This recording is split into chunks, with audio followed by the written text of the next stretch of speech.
en este día. Eh, Estamos en todo lo que expresa, lo que conduce en una clarificación extraordinaria el capítulo 4 del Evangelio de Juan. Cuando uno lleva esta forma metódica que hemos llevado, expositiva, de ver la palabra y de ir haciendo esa conexión con todos los demás pasajes de la Biblia que nos conducen al pensamiento de Dios, eh, sí o sí, la doctrina que se va a afirmar en nuestra mente, en nuestro corazón, es la doctrina de la palabra, no es nuestra propia doctrina. Yo podría predicar toda una vida de la Biblia, mi doctrina, mi pensamiento, mi forma de ver las cosas, usando la Biblia.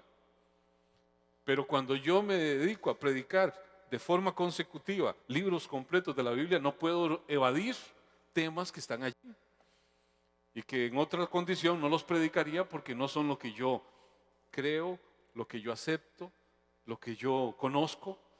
Pero cuando estamos en tema corrido, tenemos que estudiar permanentemente para poder sacar toda la instrucción que ahí está y poder sacar todo el consejo bíblico, que el Señor lo ha entendido relevante en la forma que lo dio. Así que no se vale que yo me brinque partes porque no me gustan, o porque no me llama la atención, o porque no las conozco bien.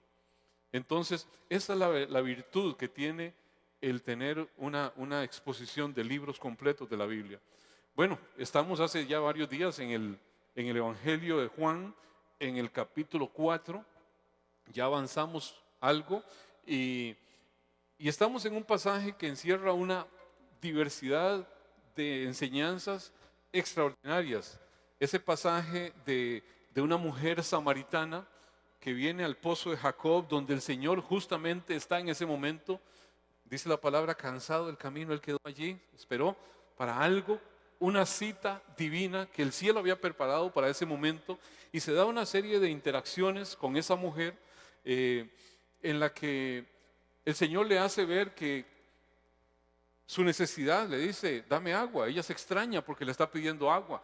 Después le dice, si supieras quién está aquí delante de ti, tú pedirías y yo te daría de beber. Ella se extraña de cómo le va a dar si no tiene ni un balde, no tiene ni con qué sacarla. Y entonces el Señor le habla que es agua viva, que es un agua que quita la sed de forma permanente, y que la persona que la toma ya no tiene necesidad de buscar más, porque ya se sacia de una forma permanente.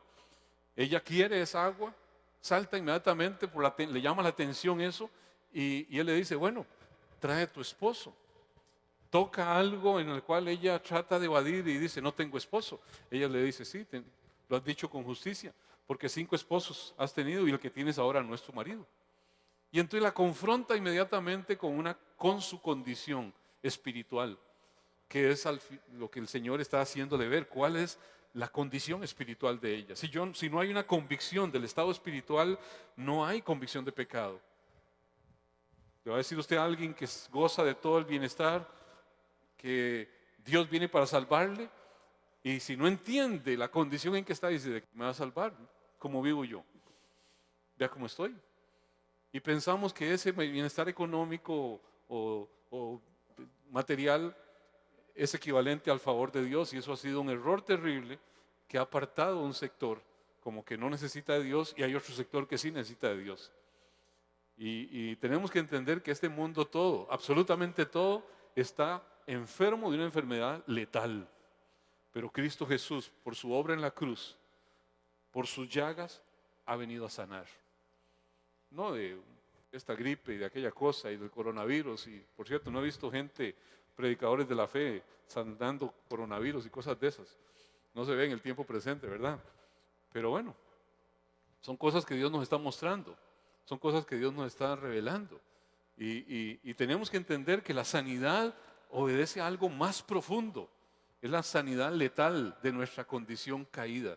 Cristo Jesús vino a pagar el precio de una falta que no era su falta, era nuestra falta, para rescatarnos de esa condición. Y esta mujer es confrontada con eso, y, en esa situación, pasaje que lo repito para ustedes, eh, estamos predicando sobre Jesús, el Mesías. Hoy va a ser el tema cómo adorar, pero voy a leer el pasaje completo. Desde Juan 4, del 20 al 26. Dice así: nuestros padres adoraron en este monte, y vosotros decís que en Jerusalén es el lugar donde se debe adorar. Jesús le dijo: mujer, créeme que la hora viene cuando ni en este monte ni en Jerusalén adoraréis al Padre. Vosotros adoráis lo que no sabéis.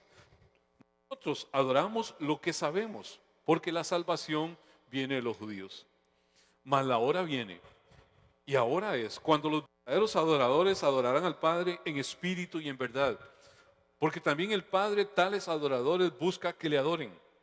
Dios es espíritu, y los que le adoran en espíritu y en verdad es necesario que adoren.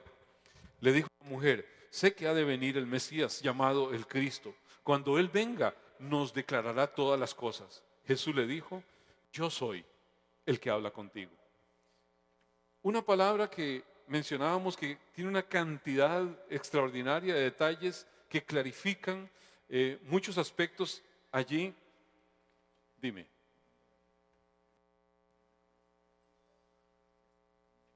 ¿Se está cortando? Bueno, vamos a ver. ¿Cómo está? ¿Está bien? ¿Está verde? Bueno, me dicen que no está oyéndose bien, así que cambiamos a micrófono. Les decía que en esta pasaje hay una cantidad de detalles que son clarificados sobre la adoración, sobre cómo actuar en eso, dónde adorar, por qué adorar, a quién adorar, cómo adorar. Toda una serie de aspectos que se vienen a dar en el nuevo pacto, en la nueva forma de relacionarse el Señor con su pueblo. Y hablamos un poco todo lo que era, por qué ese debate en cuanto a ese lugar en particular. Nada más para recordar, siempre tenemos un recorrido en una versión y vemos la otra. Nada más para recordarle, vimos la primera parte, el versículo 20, en la Nueva Traducción Viviente dice: así que dígame, ¿por qué ustedes los judíos insisten en que Jerusalén es el único lugar donde se debe adorar? Mientras que nosotros los samaritanos afirmamos que aquí, en el monte Gerizim, donde adoraron nuestros antepasados. Entonces vimos todo ese debate, por qué uno veía que era en un lugar y por qué el otro decía que en el otro lugar. Todo obedece a historia que ha pasado sobre el pueblo de Dios, y ese lugar en particular de Siquén y Gerizim era sumamente importante. El Señor viene a clarificar todo eso. Pero les decía yo que lo triste es que, aunque todo esto es clarificado, y vamos a ver más adelante, aún a la fecha los samaritanos siguen adorando en el monte Gerizim, y los judíos siguen venerando el último vestigio de su templo, que es el Muro de los Lamentos, y que tristemente ve usted la veneración a ese poco de piedras, como si fuera algo sagrado. Y vemos lo más triste de todo esto: cristianos evangélicos nacidos de nuevo, metiendo ahí sus recaditos a Dios, sus escritos a Dios en las rendijas del Muro de los Lamentos, porque ahí sí escucha a Dios, cuando el Señor ha clarificado esto ampliamente y ha hecho ver. En el siguiente punto dice, en el verso 21, que ya lo vimos, Jesús le contestó: créeme, querida mujer, que se acerca el tiempo en que no tendrá importancia si se adora al Padre en este monte o en Jerusalén. O sea, el lugar viene a ser irrelevante. Viene a ser irrelevante. No es el lugar lo que importa, sino la disposición, sino la condición del corazón, sino realmente al final entender que Dios no está vinculado a un lugar determinado. El lugar para culto es de poca importancia o de ninguna importancia en realidad. Lo que Dios está mirando es el corazón. Aun cuando algunos sigan pensando que este sitio en el que yo estoy parado es un altar, y entonces en el altar hay que mantenerlo en una condición puro y no se puede contaminar. Por supuesto que Dios sabe que nunca he subido a este lugar sin hacer una reflexión y decir: Señor, revísame, no quiero ser un instrumento para maldición. Yo quiero hablar al pueblo tu palabra, pero revisa en mí si hay algo que pueda lesionar de alguna forma la palabra que debe verterse. Pero igual que estuviera aquí parado, como si estuviera allá abajo. Ahora estamos aquí porque es una posición pues para vernos mejor, pero esto es una tarima, esto no es un altar.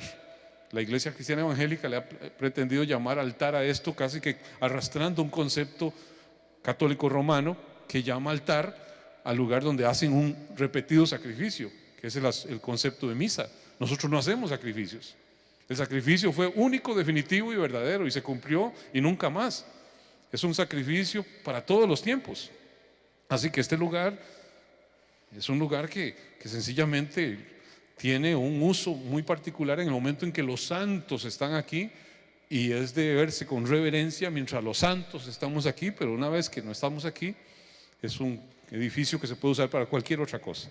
Entonces, en eso hay que entender que algo sucedió, algo cambió por completo cuando el Señor permitió que, al entregar su vida en la cruz y el velo del templo se rasgó. ¿Qué significó eso?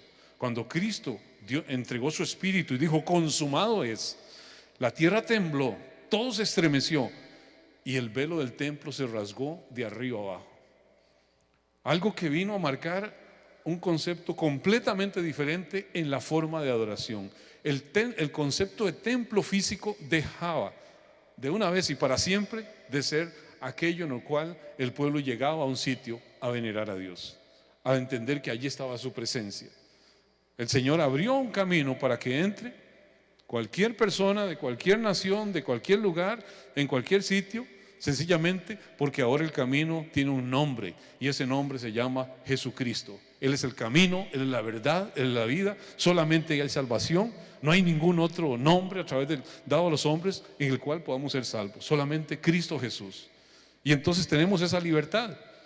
De seguido, en el versículo 22, que ya lo vimos, el Señor le dice: ustedes, los samaritanos, saben muy poco acerca de a quién adoran, mientras que nosotros, los judíos, conocemos bien a quién adoramos, porque la salvación viene por medio de los judíos. O sea, Jesús afirma ahí lo que las Escrituras estaban anunciando del Mesías, que el Mesías venía a través de la línea real de David, y venía a través de ese pueblo que siguió siendo consecuente con esa dinastía dada a David durante todo el periodo en el cual fue la monarquía. Siempre en el reino de Judá se sentó un descendiente de David.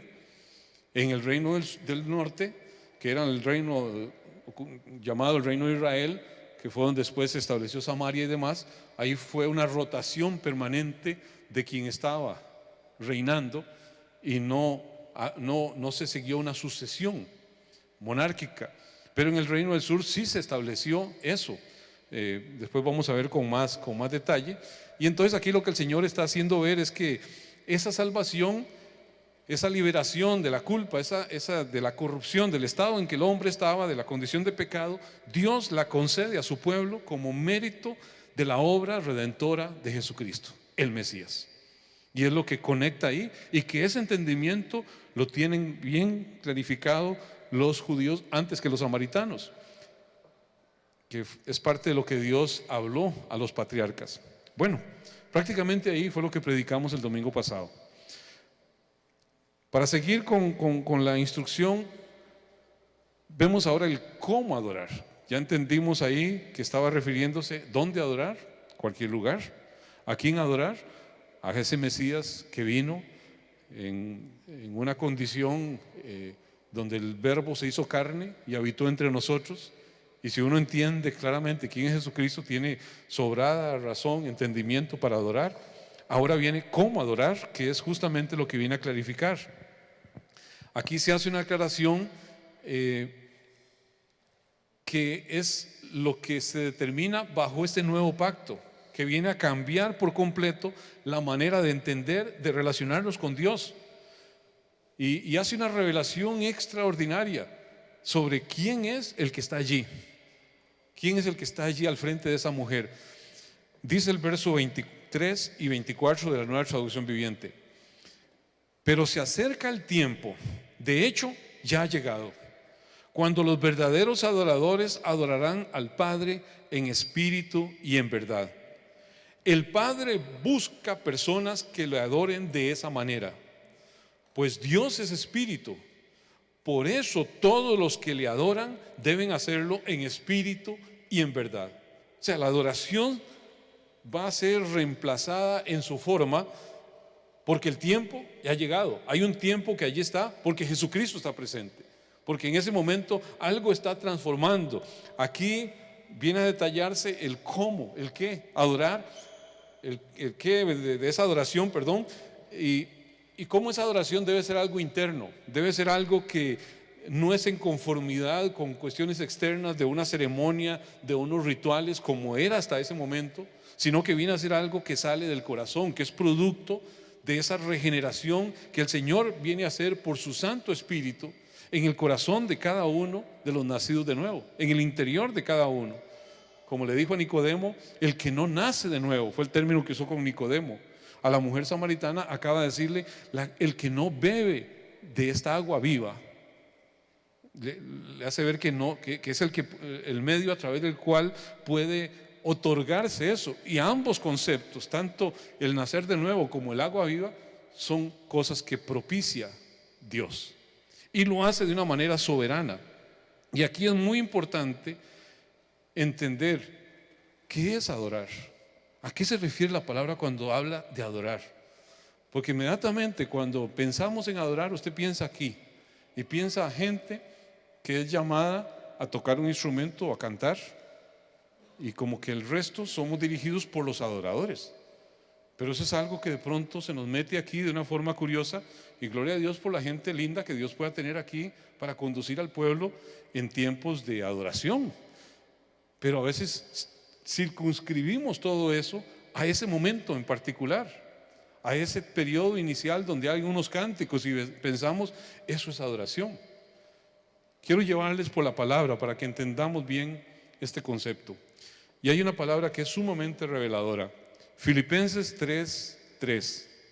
Quiero leerla en dos versiones. Primero la Reina Valera. Filipenses 3:3 dice así: porque nosotros somos la circuncisión, los que en espíritu servimos a Dios y nos gloriamos en Cristo Jesús, no teniendo confianza en la carne. Repito, porque nosotros somos la circuncisión, los que en espíritu servimos a Dios y nos gloriamos en Cristo Jesús, no teniendo confianza en la carne. Si esa misma palabra la leemos en otra versión para verla más ampliamente, la Nueva Traducción Viviente dice así: pues los que adoramos, o sea, cambia servicio por adoración, lo hace ver como algo análogo. Los que adoramos por medio del Espíritu de Dios somos los verdaderos circuncisos. Los que adoramos por medio del Espíritu de Dios somos los verdaderos circuncisos. Aquí claramente no puedo decir que ahora no existe circuncisión, si la palabra está diciendo que hay un pueblo que es circuncidado. Y de pronto hay gente que dice, no, es que la circuncisión ya fue de allá, ya no es de acá. Ahora es cambiada por el bautismo. Nada que ver, yo no lo veo en la palabra. Yo veo que hay una circuncisión que es efectuada de una forma diferente en el tiempo presente. Y hay un pueblo que es circuncidado. Y es lo que está diciendo, dice claramente, ahí lo está diciendo: pues los que adoramos por medio del Espíritu de Dios somos los verdaderos circuncisos. Confiamos en lo que Cristo Jesús hizo por nosotros, no depositamos ninguna confianza en esfuerzos humanos. La misma palabra en dos versiones para tener la dimensión clara. O sea, el verdadero pueblo de Dios no posee tan solo un símbolo de esa necesidad de un corazón puro a través de una circuncisión o a través de un bautismo. No, el verdadero pueblo de Dios es aquel que en realidad ha sido limpiado del pecado por Dios, ha sido redimido, ha sido hecho verdadero pueblo de Dios, ha sido pueblo apartado. Así que esta regeneración es algo que se opera por la gracia de Dios. ¿En quién? En un pueblo que Él ha llamado, en un pueblo que Él ha escogido, en un pueblo que Él ha elegido, los cuales al final el Padre lleva al Hijo, a ese pueblo que Él ha llamado, a ese pueblo que Él ha escogido. ¿Para qué? Para ser sus adoradores, que es lo mismo para ser sus servidores. Tenemos que entenderlo así claramente: aquellos que lo van a adorar o que lo van a servir en espíritu y en verdad. Si lo entendemos desde el punto de vista de esa dimensión, ¿qué es adorar? Es todo servicio que yo brindo al Señor. Es todo aquello que yo hago para el Señor. Ciertamente, si soy un diácono o una persona que está sirviendo, como estos que están vestidos de blanco y negro, pues están sirviendo a la iglesia, están adorando al Señor, si están sirviendo de una forma donde lo hacen correctamente. Una persona que de pronto está cantando o está interpretando un instrumento, si lo está haciendo para el Señor, como un servicio al Señor, está adorando al Señor. ¿Estamos claros? No estoy cambiando nada de lo que la palabra dice. Si yo estoy predicando y lo hago con apego absoluto a la palabra y con el deseo de transmitir el mensaje puro de la palabra, estoy adorando al Señor. Si yo traigo una ofrenda, la presento delante del Señor y le doy gratitud, no estoy haciendo un canje para que Él me llene después el bolsillo. Por supuesto, siempre viene más de allá para acá que de aquí para allá. Pero si yo lo hago porque sé quién es el Señor, estoy adorando al Señor. ¿Estamos claros? Entonces la adoración es mucho más que simplemente un acto que se realiza en el altar, como dirían algunos. La adoración es algo de todo lo que hacemos por reverencia a Cristo. Es más, si lo llevamos hasta ese nivel, ¿qué dice Efesios 5? Cuando dice que nos sometamos unos a otros por reverencia a Cristo. Esposos, amen a sus esposas por reverencia a Cristo. ¿Qué está haciendo el esposo al amar a su esposa? Adorando a Dios. Esposas, sométanse o respeten a sus maridos por reverencia a Cristo. ¿Qué está haciendo la esposa cuando hace eso?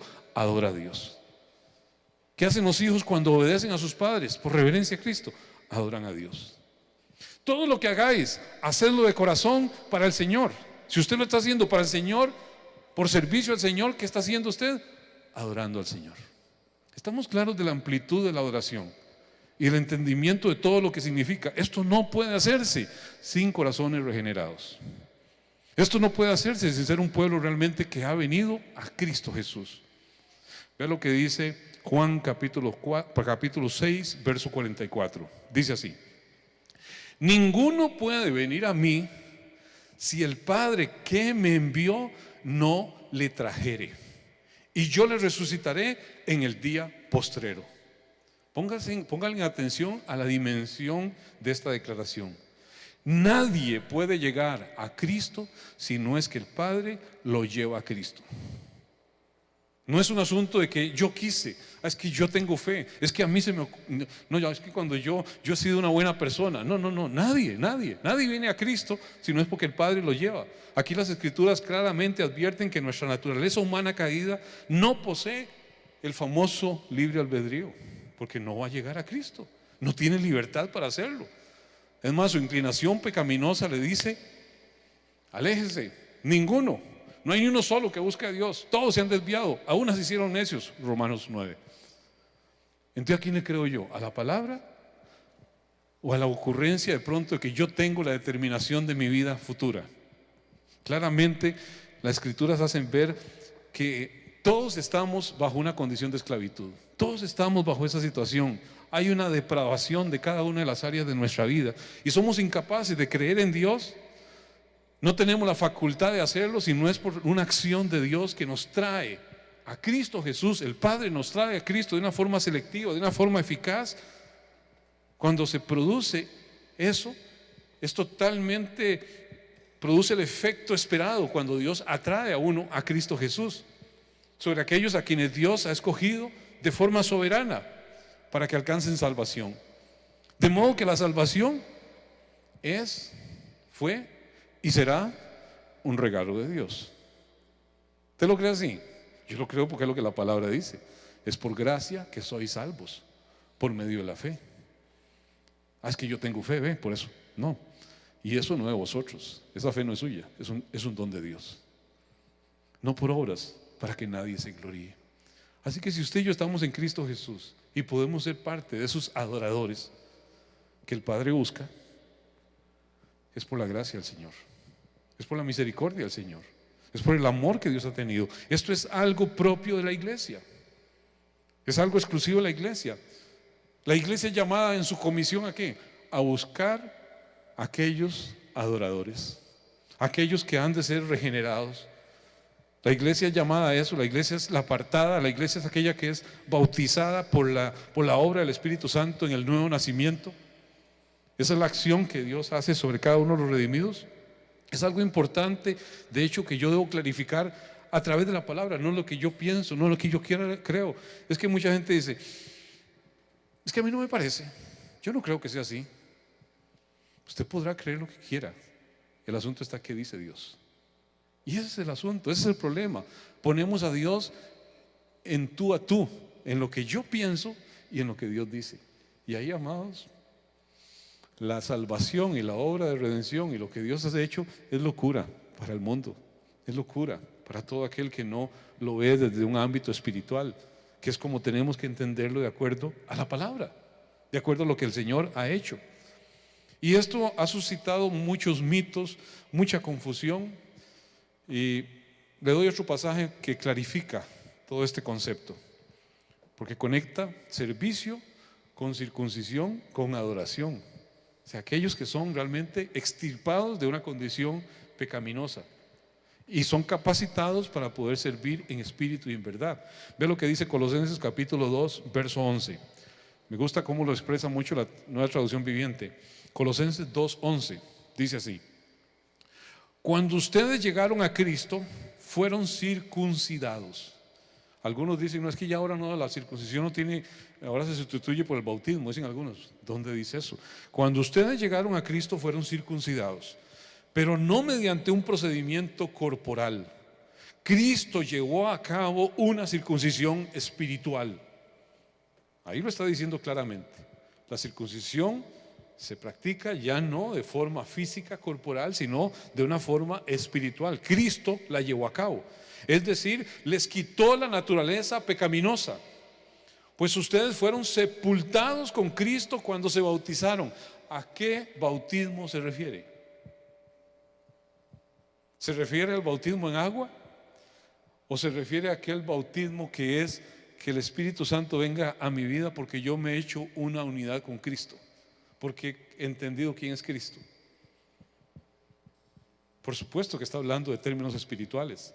Es algo que realizó Cristo, es lo que sigue diciendo. Pues ustedes fueron sepultados con Cristo cuando se bautizaron, y con Él fueron también resucitados para vivir una vida nueva, debido a que confiaron en el gran poder de Dios. O sea, en el momento en que hubo la convicción que es por la fe, que es un don de Dios, y usted dijo, creo, Jesucristo, creo que tú eres el Señor, yo hago a Cristo Señor de mi vida, yo entiendo que Cristo hizo lo que hizo por mi vida, yo tomo identidad con Cristo, en esta identidad con Cristo soy bautizado, o sea, recibo al Espíritu Santo en mi vida. Es un momento de regeneración, si no, no sería iglesia. Si no tengo el Espíritu Santo, no soy iglesia. Y todo eso sucedió antes de que yo fuera a las aguas físicas. Todo eso sucedió en un sentido espiritual. Cuando creyó, cuando confió, cuando realmente comprendió la obra de Jesucristo y se materializa en su vida y cree en aquel que levantó a Cristo Jesús de los muertos y hace suyo el entendimiento de que ahora tenemos al Espíritu Santo de Dios en nosotros. Si usted no tiene el Espíritu Santo, no es iglesia.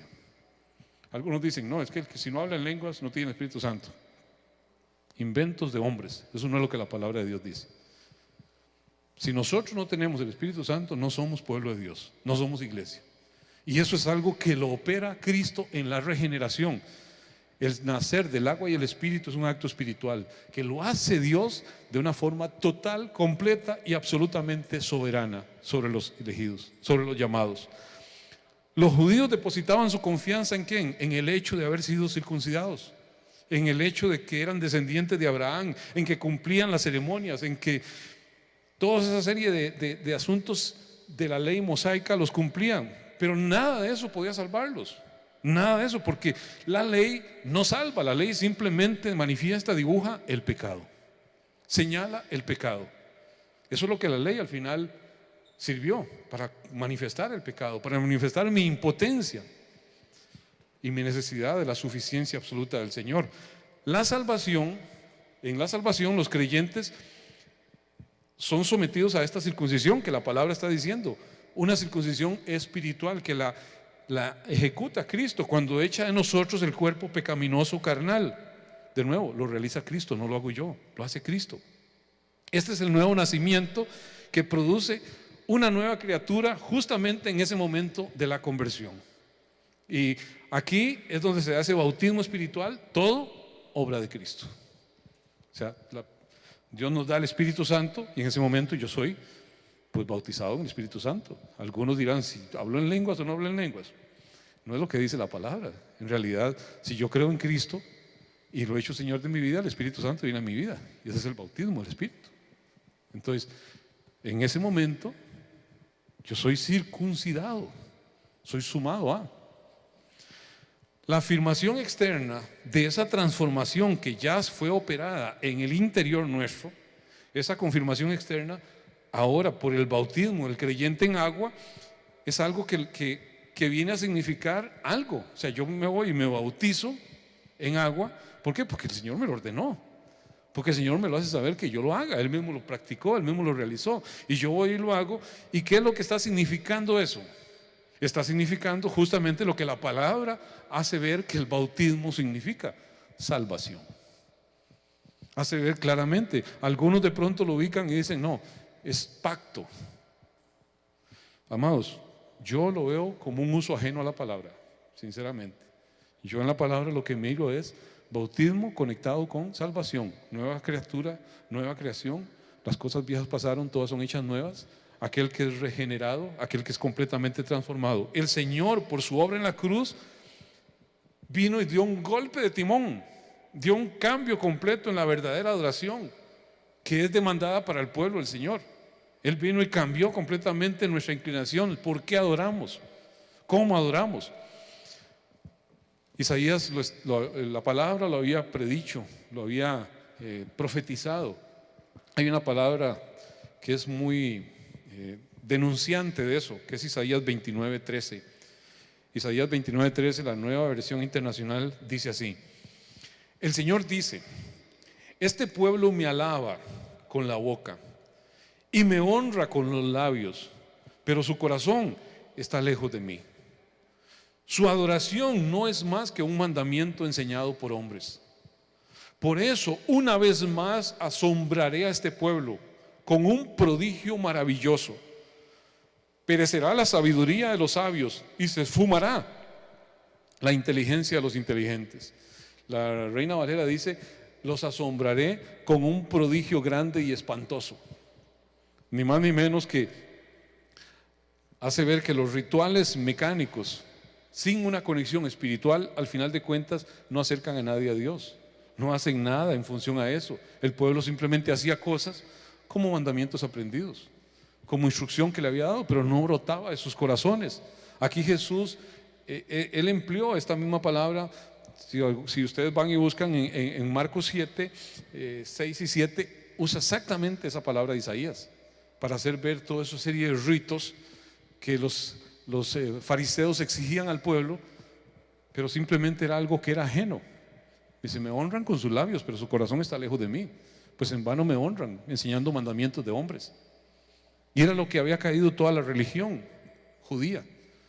Por eso yo de pronto me pongo a ver gente que se pone a emular el judaísmo y a tomar prácticas judías en el tiempo presente, gente cristiana. Dios mío, si el judaísmo anduvo confundido en la gran mayoría de las formas en las cuales rendía culto a Dios. El Señor vino a reinterpretarle todo, pero de pronto pensamos que la forma de adoración, que la forma de culto, y casi que a veces la iglesia empieza a practicar lo mismo. Y de pronto algunos se ponen el kipá y se ponen el talid y empiezan a hacer reverencia al Señor y se dejan la barba porque Dios quiere a los barbudos. Y son cosas que son del antiguo pacto, de la ceremonia pasada. Eso no aplica en el tiempo presente. Eso no es algo que Dios está exigiendo al pueblo del nuevo pacto. No tiene nada que ver.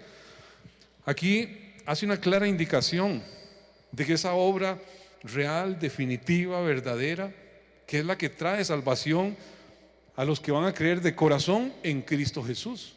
Ese prodigio grande y espantoso, ni más ni menos que el Dios de los cielos, el santo y puro Dios, tomó una forma humana. Vino a este mundo como si fuera un vil pecador. Tomó una forma igual que usted y yo. Y fue llevado a una cruz, a la forma de castigo más vil para la gente más mala de la sociedad, siendo completamente inocente, siendo completamente ajeno a cualquier cosa que se le pudiera señalar.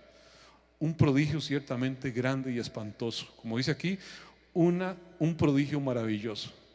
Dios se hizo hombre, tomó forma de pecador para que usted y yo, pecadores, tuviésemos vida eterna, tuviésemos redención, pudiésemos creer que Él dio su vida por nosotros. Este prodigio grande y espantoso, para que usted y yo, al final de cuentas, si usted y yo lo entendemos, ¿qué suscita eso en nosotros?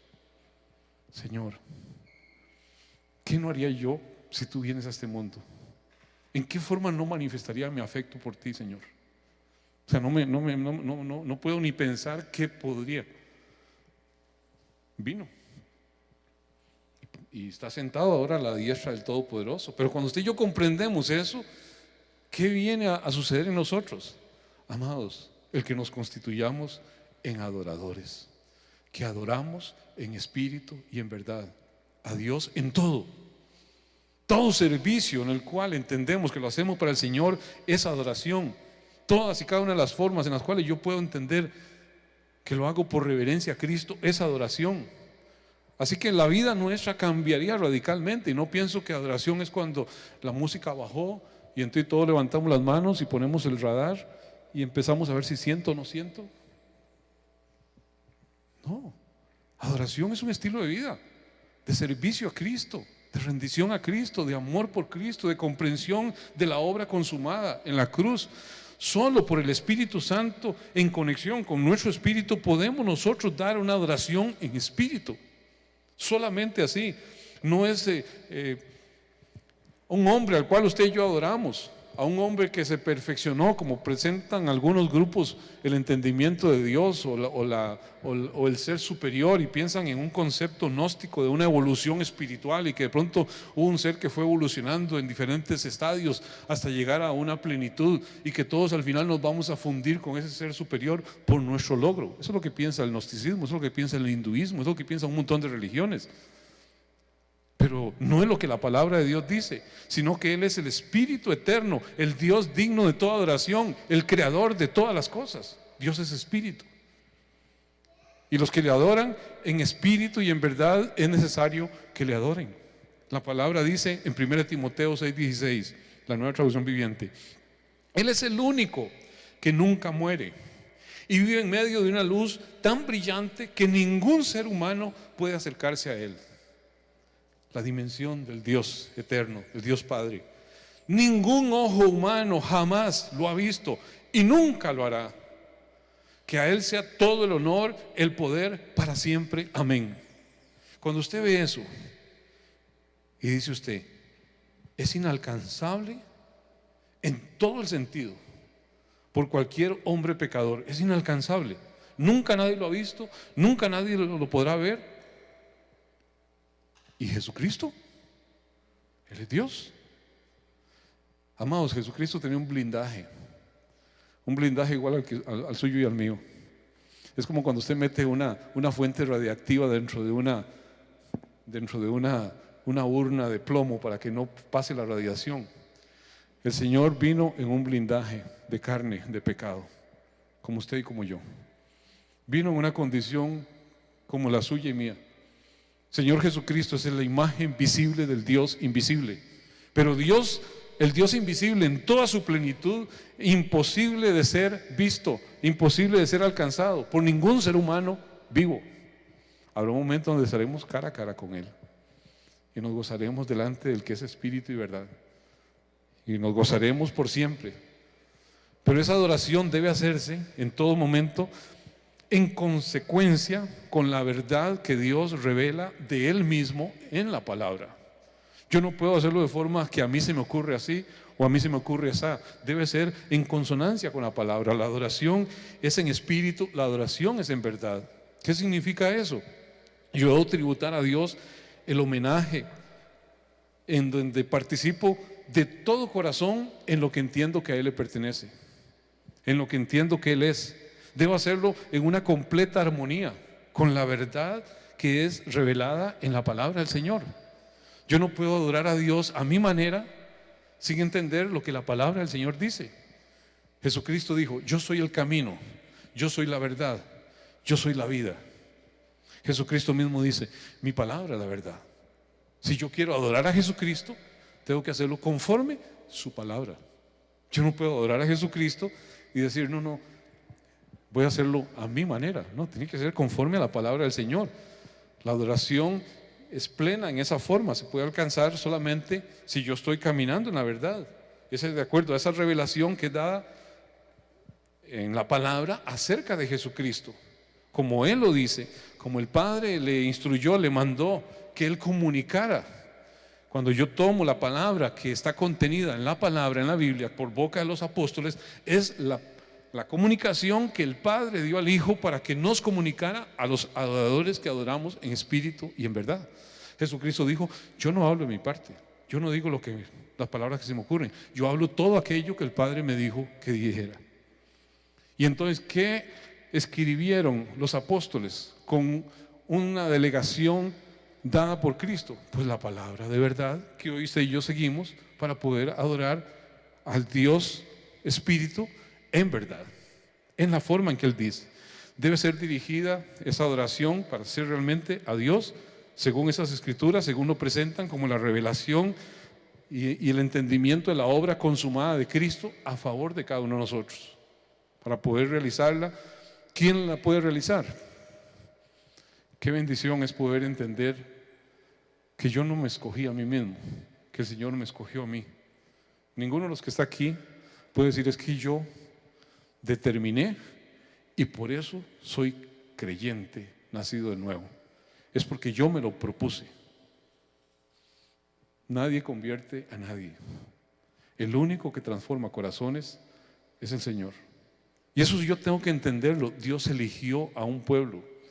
Hubieron formas, hubieron gente que le predicaron, gloria a Dios, y bendito sea el Señor por esa persona que nos predicó y hizo el esfuerzo y todo, pero Dios eligió a aquellos que son aptos para adorar, aquellos que fueron llamados a su Hijo, aquellos que el Padre entregó a su Hijo.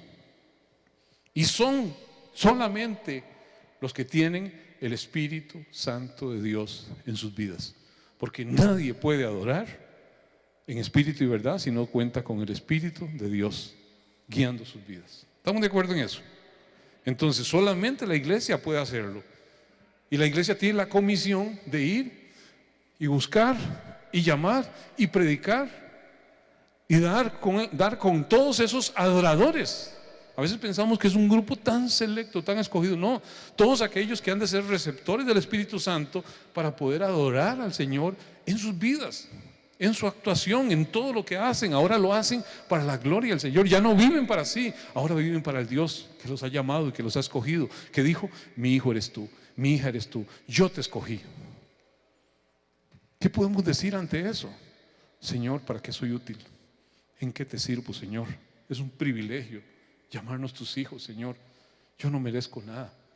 Pero de pronto pensamos: no, Señor, yo vengo a la iglesia y yo he dejado de tomar guaro y ya no ando con mujeres o no ando con hombres. Señor, bendígame por eso. Y amados, pensamos que le hacemos un favor a Dios con eso cuando estamos reconociendo que ya no estamos practicando pecado y que en tu Dios debe estar aplaudiéndonos de pies y manos. Cuando no entendemos la obra consumada en la cruz, amados, todo eso era repudiable, repulsivo, abominable. Fue lo que llevó a Cristo a la cruz. Y cuando yo entiendo la obra de la cruz, amados, lo que Dios aborrece, yo debo aborrecerlo. Y todo lo que hago, lo hago de corazón para el Señor, porque emana de un corazón que ha sido regenerado, que ha sido transformado. Juan 6:65 dice: y dijo: por eso os digo que ninguno puede venir a mí si no le fuere dado del Padre. Qué maravilloso. Si usted está en el Señor y usted puede levantar manos al Señor y decir: Dios, te amo, es porque el Padre te concedió eso. Es porque el buen Dios del cielo le dice: yo te amé primero, yo te escogí, yo te llamé. Aunque usted no se percató, El buen Dios de los cielos tenía ya un plan. Dice Lucas 19:10, porque el Hijo del Hombre vino a buscar y a salvar lo que se había perdido. ¿Cuánta gente perdida había aquí? Todos nosotros estábamos perdidos. El Hijo del Hombre, Jesucristo, vino a salvar, a rescatar nuestra vida. Solo merecíamos la paga de lo que era nuestra vida, iniquidad. Pero hoy, por la gracia del Señor, el Dios de los cielos vino a este mundo para mostrar su gracia, su favor. Usted y yo no seguimos para adorar a un Dios de piedra, no seguimos a rendirnos a un árbol, a una montaña, a ninguna cosa que haya salido de la mano del hombre. No es eso lo que seguimos, aunque el hombre siga haciendo cosas raras. La palabra dice claramente, Isaías 44:9, los formadores de imágenes de talla, todos ellos son vanidad, y lo más precioso de ellos para nada es útil. Y ellos mismos son testigos para su confusión de que los ídolos no ven ni entienden. Y amados, ¿cuántos ídolos nos fabricamos en este tiempo y nos rendimos ante ellos? Te dirá, no, tal vez no hago una estatuilla, pero hay gente que se postra ante su hijo, y se postra ante su carro, y se postra ante su posesión, y ya no es la posesión de él, sino él es la posesión de eso. Y hay gente que cambia eso por Dios. Hay gente que se postra y se rinde ante el sexo, y ya no es un asunto de que Dios le ha dotado de algo para el deleite y disfrute, sino que vive atado a eso. Y hay muchas cosas que de pronto se convierten en cosas que atan al hombre, y el hombre no puede hacer nada al final de cuentas si no tiene una rendición plena delante del Dios que le ha escogido y que le ha llamado. Así que toda adoración a cualquier cosa de eso es una adoración falsa. Por muy loable que sea, si no es el Dios de la vida, es una adoración falsa. La adoración debe darse conforme a la verdad de Dios, al único que merece toda la adoración.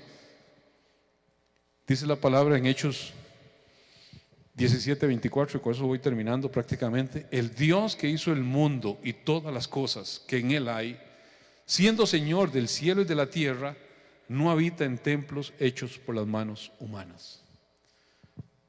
Amados, es muy reverente todo lo que hacemos aquí, pero usted y yo nos vamos y el lugar es un lugar como cualquier otro, y no podemos decir es que cuando entré ahí hasta que sentí el fuego y la presencia de Dios, y pensar que ahí está Dios. Aquí está Dios cuando los santos de Dios están aquí, pero se van los santos de Dios y lo que queda es un edificio, que gracias a Dios nos dio un buen edificio para podernos reunir y darle gloria a Él. Pero la palabra claramente dice, Él no habita en templos hechos por la mano del hombre. Eso para mí fue algo, ni se vale de objetos salidos de la mano del hombre para su culto. Cuando yo era católico y leí esa palabra y me acordaba de alguien que levantaba una cosa y yo me hincaba como si fuera Dios mismo el que estaba ahí, digo, Dios mío, Dios no es honrado con ningún objeto salido de la mano del hombre como para que yo le rinda culto. Y se me cayó todo un concepto que tenía ahí metido, y empecé a entender que ya no somos nosotros llamados a pensar en un Dios, en un lugar, en una cosa que el hombre hace, sino conforme Dios instruye en su palabra. El Señor no los buscaría si Él mismo no nos hubiera hecho por su divina gracia. Él anda buscando, dice, adoradores que le adoren en espíritu y verdad. ¿Qué cree usted? ¿Que se le perdieron? ¿O que están muy escasos? ¿O qué es la cosa? ¿O que no sabe dónde están? Me llama mucho un pensamiento de un comentarista, Pascal, que dice: tú no me buscarías si ya no me hubieras hallado. Así que no es una incertidumbre para Dios quién es o quién no es. Él todo lo conoce. Simplemente es una forma de expresar, al final de cuentas, una manifestación que ha de ocurrir en aquellos que son llamados a adorar en espíritu y en verdad.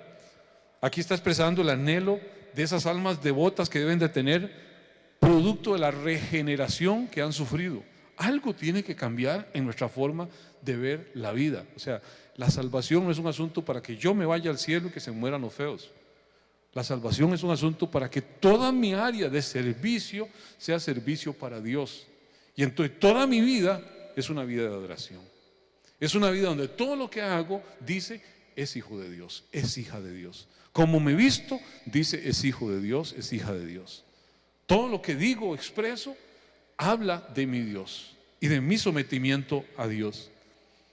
Me gustó mucho un pensamiento que leí también de un comentarista, MacArthur, que dice: Dios nos dará gracia en este mundo como preparación para la gloria, y gloria en el otro mundo como perfección de la gracia. Ambas son don libre y soberano de Dios. Qué hermoso, ¿eh? Nos da gracia en este mundo como una preparación para su gloria, y nos da gloria en el otro mundo como una perfección de su gracia, que empezó aquí y ella la completa. Entonces, yo voy a tener todo lo que realmente puedo anhelar, desear de Dios, cuando Él tenga todo lo mío. Cuando yo me reservo cosas y no las rindo al Señor, amados, ¿cómo puedo pretender pensar que Dios está a plenitud en mi vida? Así que yo voy a poder tener todo aquello cuando Dios tiene todo lo mío, todo mi corazón, todos mis deseos, todos mis anhelos, todas mis metas, todos mis triunfos, todo es de Dios, todo le debe dar gloria a Dios. Para eso vivo, por Él vivo. Esta es la obra que Dios ha comenzado en la vida de cada uno de nosotros. ¿Usted lo cree? ¿Y sabe cuál es la buena noticia? Que la obra que Él comenzó, Él la termina. Lo único que usted y yo podemos hacer es: Señor, me rindo ante ti, Señor, me postro ante ti. Todos los días quiero vivir para la alabanza de tu gloria, Señor. Así que el Salmo 84 con el que empezamos, pienso que es una palabra, un cántico muy hermoso para que usted y yo reflexionemos sobre todo esto que hemos hablado y tengamos un tiempo realmente en nuestro corazón para decir: Señor, todos y cada uno de los días de mi vida quiero adorarte. Quiero adorarte y hacerlo en espíritu y en verdad. Todavía nos faltaron 2 versículos, amados, quedan para la otra semana. Padre, te damos gloria a ti, Señor. Te damos honor a ti, Señor.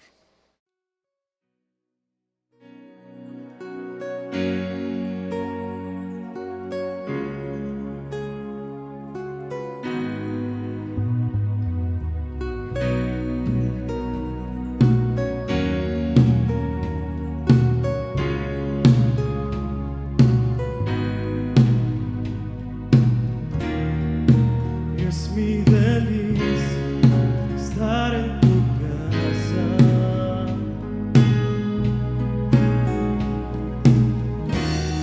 Encuentro refugio bajo tus alas.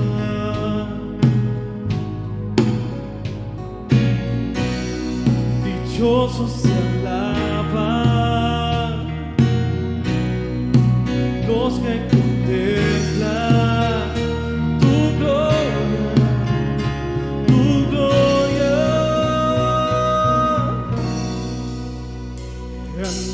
Anhelo, deseo, me muero por estar contigo, te busco, hoy luego permanecer toda mi vida aquí. Buscar un momento de tu sonrisa,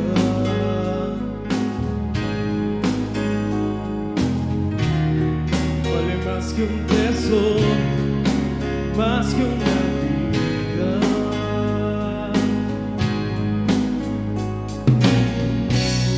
Dichosos se alaban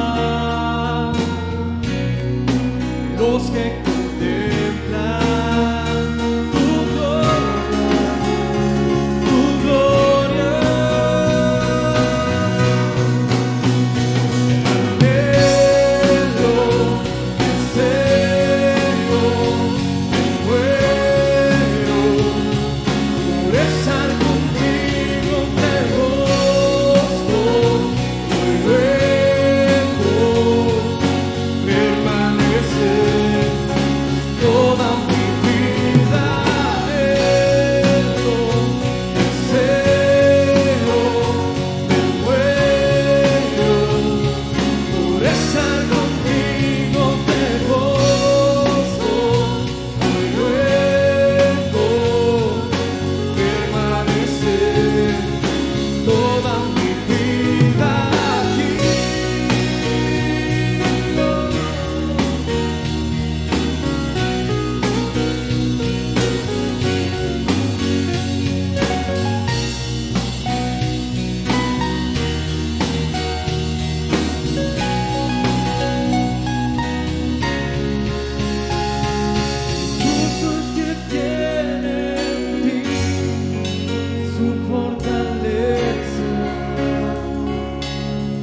los días de nuestra vida, Señor. Queremos permanecer allí, Señor, dependiendo de ti, Señor, anhelando de ti, buscando cada vez más y más, Señor, tu rostro, buscando más y más, Señor, tu voluntad expresada en tu palabra, dejándonos cada día ser más y más dóciles, Señor, a la guianza de tu Santo Espíritu, Señor. Padre, gracias. Si en medio de la adversidad, cualquiera que haya sido, Señor, por grande que haya sido esa adversidad, Señor, nos ha hecho más dependientes de ti, Señor. Padre, gracias, porque no podemos más que ver tu amor, tu gracia, tu favor, Señor, porque entendemos por tu misma palabra, Señor, que apartados de ti nada podemos hacer, Señor. Solamente contigo somos más que vencedores. Y si esa adversidad, Señor, nos hizo entender que no podíamos, Padre, gracias. Gracias por tu misericordia. Si toda esta situación que el mundo está viviendo, Padre, de alguna forma ha sensibilizado nuestro corazón para entender que necesitamos, Señor, más y más de ti, Señor. Tu nombre sea exaltado, tu nombre sea glorificado. Queremos ser realmente esos adoradores, Señor, que todo lo que hacen, Señor, lo hacen para gloria tuya, que todo lo hacen para servicio tuyo, Señor, que todo lo hacen porque son adoradores, que te adoran en espíritu y en verdad, Señor. Y esos son los adoradores que entendemos por tu palabra, Señor, que tú estás buscando. Toda la gloria, toda la honra y todo el honor sean para el que vive y reina por siempre y para siempre. Amén y amén. Damos gloria al único soberano Dios. Amén.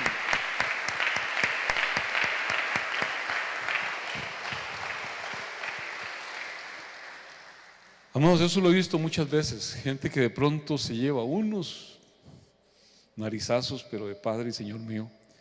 Y yo, pues a veces lo que he dicho es: qué dicha que eso te hizo parar y volver a ver para el cielo. Porque a veces si eso no se da, seguimos como que somos invencibles y pensamos que somos suficientes. Usted y yo somos absolutamente incapaces sin la gracia de Dios, sin el favor de Dios.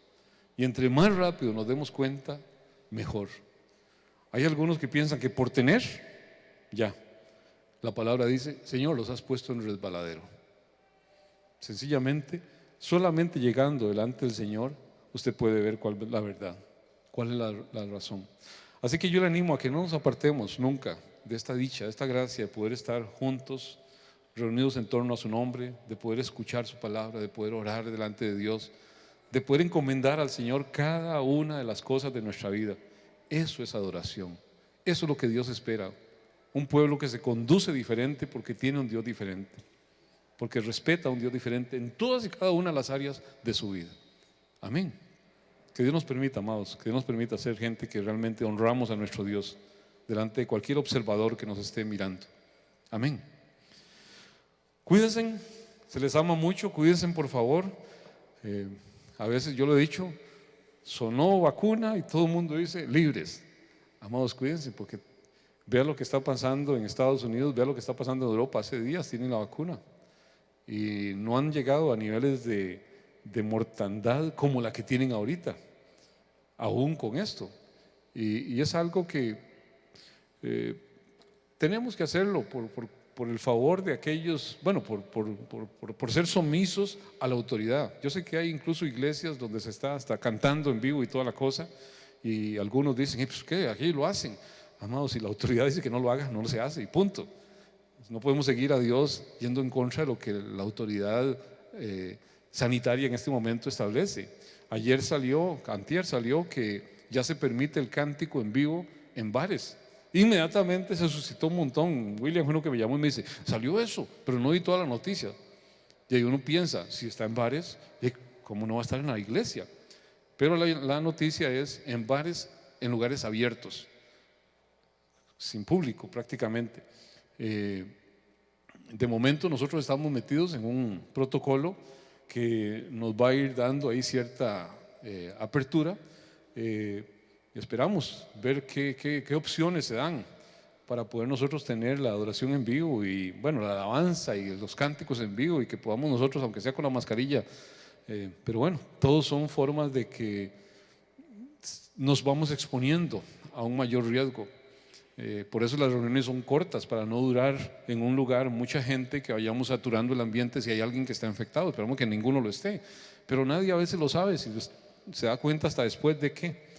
Pero por lo menos mientras eso está evolucionando, que todos sigamos las normas que nos han establecido: distanciamiento, mascarilla, y todo lo que está establecido.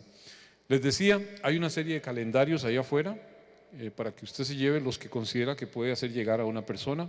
Está libre de hacerlo. Hay bastante cantidad. Vamos a estar en pie para hacer la oración final, darle gracias a Dios.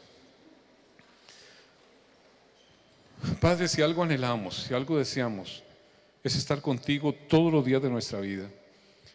Muchas veces, Señor, decimos estar contigo, Señor, pero hacemos lo que a nosotros se nos ocurre, ajenos a la instrucción de tu palabra. Tú has sido, eres y serás el que conduces, el que direccionas a tu iglesia. Jesucristo, tú eres nuestro pastor. Nosotros simplemente, Señor, por medio de tu palabra y por la guía de tu Santo Espíritu, queremos ser sumisos a lo que tú, Señor, como tú, nuestro pastor, nos indica que debemos hacer. Queremos conducirnos, Señor, en completo apego a tu instrucción, Señor. Padre, hoy bendigo a tu iglesia en tu nombre, conforme tu instrucción. Me lo haces saber, Señor, cuando dijiste: así bendecirás a mi pueblo, declararás mi nombre sobre ellos y yo los bendeciré. Que el Señor Dios del cielo y de la tierra te bendiga y te guarde. Que ese buen Dios haga resplandecer su rostro sobre ti y tenga de ti misericordia. Que ese buen Dios alce sobre ti su rostro, llene tu vida, llene tu casa, llene tu corazón de paz. En el nombre del Dios Padre, del Dios Hijo y del Dios Espíritu Santo. A Él sea siempre la gloria, la honra, el honor y la alabanza